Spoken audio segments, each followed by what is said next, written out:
Case చేశాను అన్న దాంట్లోని డ్రగ్స్ అన్ని మా ఇంట్లో పెట్టాలి అని ప్లాన్ చేశారు. ఆ బస్ డీటెయిల్స్ తో సహా పోలీస్ వారి దగ్గర ఉన్నాయి. ఆ రోజు డ్రగ్స్ వచ్చాయి, హైదరాబాద్ కూడా డ్రగ్స్ వచ్చాయి, 137 గ్రాములు డ్రగ్స్ వచ్చాయి హైదరాబాద్.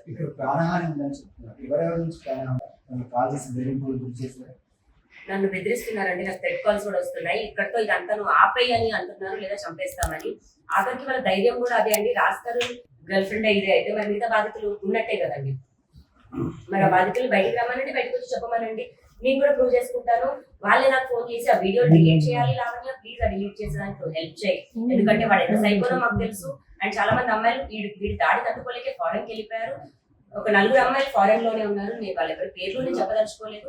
నేను ఏ శిక్షకైనా సరే నేను రెడీగా ఉన్నాను. అదంతా డిజిటల్ ఎవిడెన్స్ అండి. అతను ఎన్ని సంవత్సరాల నుంచి వీడియో తీస్తున్నాడు, రోజుకి ఎన్ని తీస్తాడు, ఒక మంచి ఒక మెమరీగా పెట్టుకోవాలి, ఒక అమ్మాయికి గుర్తుగా పెట్టుకోవాలి. కొన్ని తన పర్సనల్ అన్న ఒకటో రెండో ఉంటాయి. 200, 300 వేసి సంకల్లో చెయ్యడు. నెలకు అతను దాదాపుగా ఒక 500 వీడియోల వరకు చేస్తుంటాడు ఒక్క అమ్మాయికి. మళ్ళీ ఏ అమ్మాయికి అమ్మాయితో మాట్లాడుతున్నాడు అని కూడా తెలియదు. అంత చేస్తున్నాడు అంటే కారణం ఎందుకు చేస్తున్నాడు అనేది మీకే తెలియాలి. మీరు లావణ్య మీ గురించి కాకుండా మస్తాన్ సాయి వీడియోలు ఎందుకు చేస్తున్నాడు దయచేసి ఒక క్వశ్చన్ అడిగితే ఆ రోజు లావణ్య ఏం లేదు అని అర్థం అవుతుంది. మస్తాన్ సాయి అసలు డ్రగ్స్ ఎక్కడ తీసుకొస్తున్నారు, దాని వెనుక ఏమైనా కన్సల్ట్ అయ్యేదా మీకు కూడా చాలా పార్టీలు వెళ్ళారు. ఆ డ్రగ్స్ ఎక్కడ తీసుకొస్తున్నారు?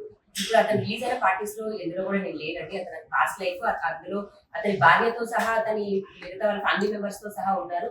మస్తాన్ సాయి కూడా నేనే అలవాటు చేశానని చెప్తున్నారు. అవన్నీ 2014 నుంచి ఉన్న వీడియోస్. 2014 నుంచి వాళ్ళు డ్రగ్స్ చేస్తున్నారు. మొన్నటికి మొన్న 150, 130 గ్రామ్స్ ఎంతో తీసుకొచ్చి మా ఇంట్లోనే పెట్టాలి అని చాలా ఆడియోస్ వచ్చాయి. మా ఇంట్లో మొత్తంలో అంత క్వాంటిటీ డ్రగ్స్ ఎందుకు తేవాల్సి వస్తుంది అన్నది బయటకు రావాలండి. 4 గ్రామ్స్ ఉన్న డ్రగ్స్ వచ్చిన లావణ్య కేసుని అమ్మాయిని జైలుకి పంపించారు. మరి 35 గ్రాముల డ్రగ్స్ నన్ను యూజర్ గా వేశారు అని అంటున్నారు. అంటే లావణ్య ఒక న్యాయం, మస్తాన్ సాయికి ఒక న్యాయమా, లేకపోతే అక్కడ పోలీసులకి డబ్బులు ఇచ్చి చేపిస్తున్నారా, వాళ్ళు ఏ విధంగా చేస్తున్నారు అన్నది బయటికి రావాలి. వాళ్ళు మాత్రం తప్పించుకుంటారు. 4 గ్రాములు మరి లావణ్య ఎక్కడ కొనింది, నేను ఎక్కడ కొన్నాను, లావణ్య మరి 4 గ్రాములు ఏం చేసింది, నేను ఎక్కడ అమ్మాను, మరి నా కస్టమర్స్ ఎవరు, ఇవి ఏమీ ఉండవండి. ఏ సాక్ష్యాలు ఉండవు. నేను ఆ పని చేయలేదు. కానీ నేను శిక్ష అనుభవించి వచ్చాను. జైల్లో 43 రోజులు ఉన్నాను. చాలా రోజులు కలిసి ఉన్నారు. ఇంత రప్చర్ అయిన తర్వాత తిరిగి మీతో ట్రావెల్ చేసి మీకు రెడీగా ఉంటారని అనుకుంటున్నాను. నేను నిజంగా దాని గురించి ఆలోచించలేదండి. దేవుడు ఏం రాస్తే అది. కాకపోతే రాసి నేను మనస్ఫూర్తిగా అయితే క్షమాపణ కోరుతున్నాను. నేను చేయాలనుకుంది అయితే ఇదే అల్టిమేట్ గా. అది రాష్ట్రం తెలుసు. మీరు చెప్తున్నారు, మీరు అనేది ట్రీట్ చేస్తున్నారు, కానీ ఆయన రియలైజ్ అయ్యే పరిస్థితి ఉంటున్నారు మీరు. అంటే మీకు తెలుసు, వాళ్ళు చాలా దగ్గర నుంచి ఆయన చూసారు. ఖచ్చితంగా అండి. అతని మనసుతో నాకు తెలుసు. ఈ రోజు కాదేమో, సంవత్సరం పట్టొచ్చు, 10 సంవత్సరాలు పట్టొచ్చు. ఒక రోజు అన్నది అయితే మంచి ఆలోచన వస్తుంది, మారుతాడు. బట్ ఎప్పటికైనా సరే నా రాజే. నేను ఆ కోణంలో చెప్పుకున్న ఒక దాంట్లోనే, అది కూడా మస్తాన్ సాయి ఎదురుగా ఉన్నాడు అప్పుడే మాట్లాడిన కాల్ని, దాన్ని కూడా తప్పుగా తీసుకొచ్చారు. అది కూడా ప్రూవ్ చేసుకోగలను. ఎందుకంటే ఎదురుగా కాల్లో ఫుల్ కాల్ అదే హార్డ్ డిస్క్ లో ఉంది. దాన్ని పోలీసులు కూడా బయటకు వదిలితే బాగుంటుంది. అందులో మస్తాన్ సాయితో వీడియో కాల్లో ఉన్నాను నేను, పోలీస్ ఆఫీసర్ తో. వీడియోలో ఉన్నటువంటి యువకులు ఎవరైతే ఉన్నారో వాళ్ళకి సంబంధించి మీరు వాళ్ళకి వెళ్ళారా? కొన్ని అభియోగాలు కూడా వస్తున్నాయి. మాకు ఎటువంటి ఇబ్బంది లేదు, మమ్మల్ని అనవసరంగా ఇబ్బంది చేస్తున్నట్టు కొన్ని వేరే వాళ్ళ నుంచి ఆడియో కాల్స్ కూడా వాళ్ళు లీక్ చేసినటువంటి సందర్భం కూడా ఉంది. అమ్మాయి మిగతా బాధ్యతలతో కూడా వాళ్ళు మాట్లాడారా? వాళ్ళ రెస్పాన్స్ ఎట్లా ఉంది, ఏమనిపించారు, ఏం చెప్తారు? అక్కడ మీరే అన్నారు ఇప్పుడు మిగతా బాధితులని. మరి అదే మస్తాన్ సాయి ఓన్లీ ఒక అమ్మాయి, 2 అమ్మాయిల దానికి లీగల్ గా ఎలాంటి కన్ఫర్మేషన్ లేదు.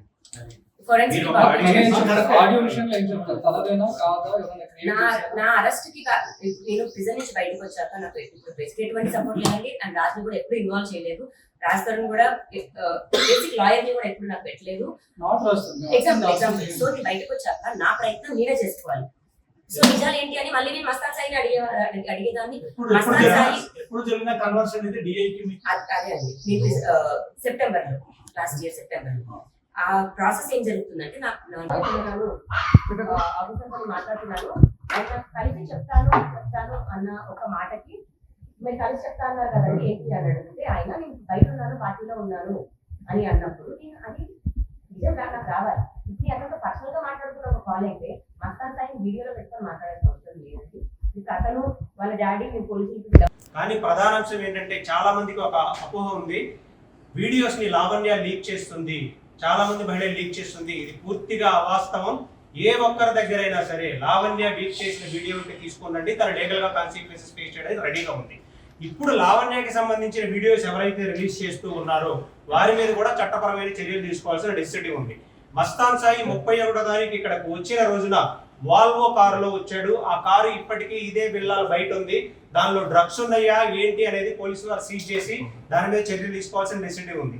ఇప్పటి వరకు ఏ ఆడియోలు అయితే రిలీజ్ అయినాయి లేకపోతే డి అయితే రిలీజ్ అయ్యని చెప్తున్నారో దానికి సంబంధించి ఎలాంటి అఫీషియల్ కన్ఫర్మేషన్ లేదు, ల్యాబ్ నుంచి ఎలాంటి రిపోర్ట్స్ రాలేదు కాబట్టి దాన్ని కేవలం మనం ఎలిగేషన్స్ గానే చూడాలి. లావణ్య చేసినా కానీ ఇంకొకటి చేసినా ఏ మహిళ వీడియో కూడా బయటికి రావడానికి వీల్లేదు. ఏ మహిళకు సంబంధించిన వీడియోస్ ఈవెన్ లావణ్య దగ్గర సరే ప్లే చేయడానికి వీల్లేదు, చట్టపరంగా శిక్షార్హులు అవుతారు. ఏ మహిళకి కూడా ఇప్పుడు లావణ్య జీవితం చాలా ఎగ్జాంపుల్ గా క్లియర్ గా తను కన్ఫెస్ అయిపోయింది.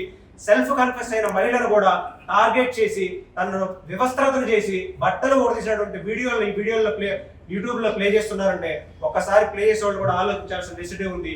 నిజంగా అందరూ అలాంటి మహిళల్ని రిలీజ్ చేయాలనుకుంటే లావణ్య అలా చేయదు. లావణ్య అలా చేస్తుంటే తనకి తాను బయట ఎప్పుడు వేసుకోదు, తనకి అగెనిస్ట్ గా ఎవిడెన్స్ అని రాలేదు. అంటే దీని ప్రధాన ఉద్దేశం ఏంటంటే ఈ కాపీలు ఇంకా ఈ హార్డ్ డిస్క్ కి సంబంధించిన డేటా మస్తాన్ సాయి తన అగెనిస్ట్ గా ఎవరైతే ఉన్నారో వాళ్ళ దగ్గర కాపీలు పెట్టాడు అని క్లియర్ గా తెలుస్తుంది. వాటిని కూడా రికవరీ చేయాల్సిన బాధ్యత పోలీసు వారి మీద ఉంది. అవి రికవరీ చేస్తేనే ఈ రోజు లావణ్య రిలీజ్ అయ్యి రేపు ఇంకా 44 మంది యువతలు ఉన్నారు లావణ్య చెప్తుంది కాబట్టి ఆ 44 మంది యువతలు కూడా వచ్చే అవకాశాలు ఉంటాయి. దయచేసి ఏ మహిళకు అన్యాయం జరగకూడదు, ఏ మహిళకి గోప్యతకి ప్రైవేట్ సంబంధించిన యాక్టివిటీస్ బయటకు రాకూడదు. 4 గోడల మధ్య ఉండే అంశాన్ని పబ్లిక్ గా యూట్యూబ్ ఛానల్లో ప్లే చేయకూడదని మనం చేస్తూ ఉన్నాను మీ అందరి ద్వారా. ప్రస్తుతం జరుగుతున్న